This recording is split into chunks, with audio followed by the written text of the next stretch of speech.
Yes, nk'uko mutangiye mubibona rero aho ni Goma ku munsi w'ejo bari mu muhango wo gusezera ndetse no guherekeza bwa nyuma imibiri y'abaturage 22 baguye mu gitero cya drone i Masisi centre.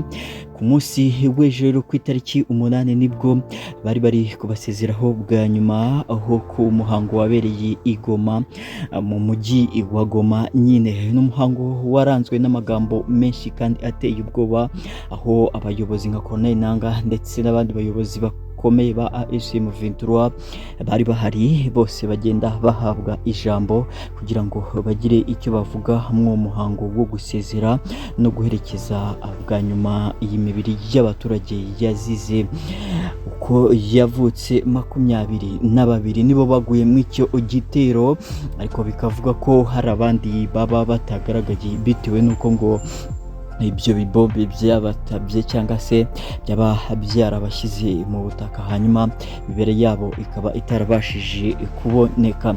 Mariro uwo muhango ukimara kubonwa n'isi yose, amahanga yahise yikanga batese koko ibi byaba byarabaye koko.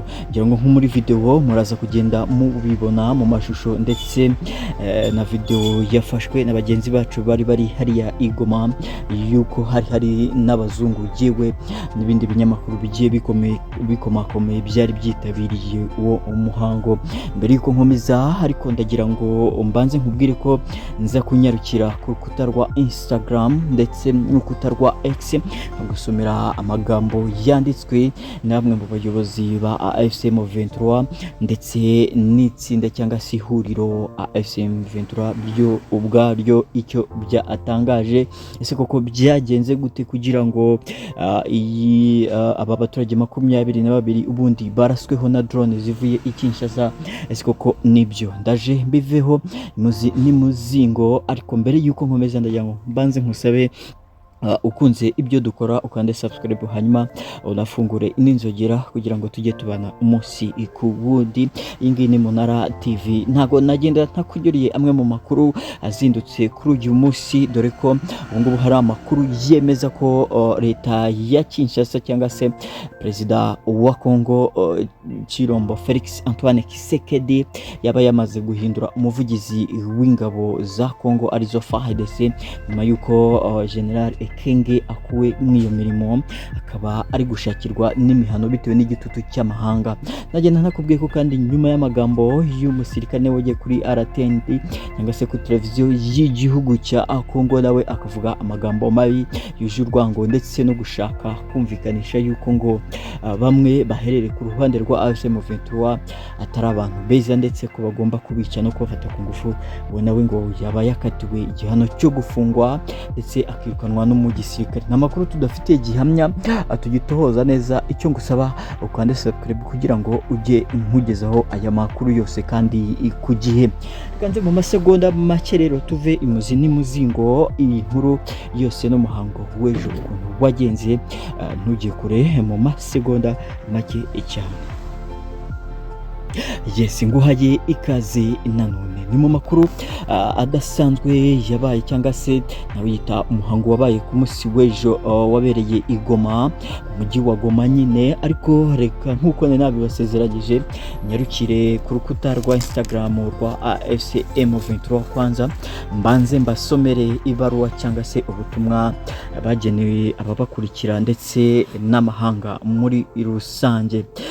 Barageze bati uyu munsi turi guha icyubahiro abaturage barashwe na drone za Tshisekedi i Masisi centre bagira kuri 22, ariko bashobora kuba abarenga bitewe nuko hari imibiri yindi yaba itarabonywe mu makuru duhabwa na abaturage.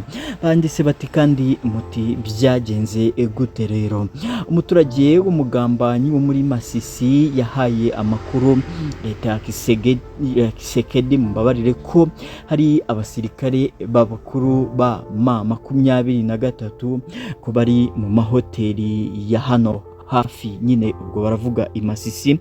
Hanyuma rero ngo Kisekedi akimara kumenya ayo makuru cyangwa se leta cyangwa se FARDC, ubwo bashaka kuvuga FARDC ngira ngo nizo ngabo nyine za Kongo, leta ya Kongo ariyo iyobowe na Chilombo Kisekedi Antoine Felix, ikimara ngo kumenya ayo makuru rero ngo ko bahise nabo uwo muturage kandi ngo yabasabye ko bakohereza drone zikaza kubarasa. Gusa namwe murabizi ko dufite ubutasi bukora neza cyane, akantu bagatsindagiye ngira ngo bashaka kumvikanisha ko bafite ubutasi bukora neza ndetse neza cyane rwose, ngo buyobowe na Colonel Nzenze. Ubwo Colonel Nzenze ngira ngo muramuzi, abakurikira ku mbuga nkoranyambaga cyane bijyanye na politike. Uyu Colonel nta kuntu waba utamuzi nako mbabarire. Amakuru twayamenye mbere y'igihe, kuvuga ngo ASM 23 yamenye amakuru mbere y'igihe, hanyuma rero abasirikare babo cyangwa se banditse ngo abasirikare bacu bahise bava aho hantu barahunga bajya kure bitandukanye naho bari bababonye. Hanyuma drone rero ngo zaje zirasa abaturage, ziza zirindimura abaturage, ndetse mu bari aho hafi batanze n'amakuru bavuga ko inzu, amashuri n'indi mavuriro ngo bitasizwe inyuma, byose byarimbuwe n'izo drone. Amakuru kandi bakomeza basorezaho nuko bavuga ko uwo mugambanyi ngo yaba yarafashwe, ubu ngubu ari kuryozwa ibyo yakoze mu rwego rwo kugira ngo abihanirwe n'undi muturage atazahirahira cyangwa se atazongera gukora iryo kosa. Umugambanyi rero ngo akaba ari mu maboko ya AFC M23. Ayo nguko uko byagenze kugira ngo imibiri mwabonye ku munsi w'ejo ishyingurwa ibe yarazize uko yavutse. Ntujye kure, reka ngaruke n'andi makuru mu kanya gato.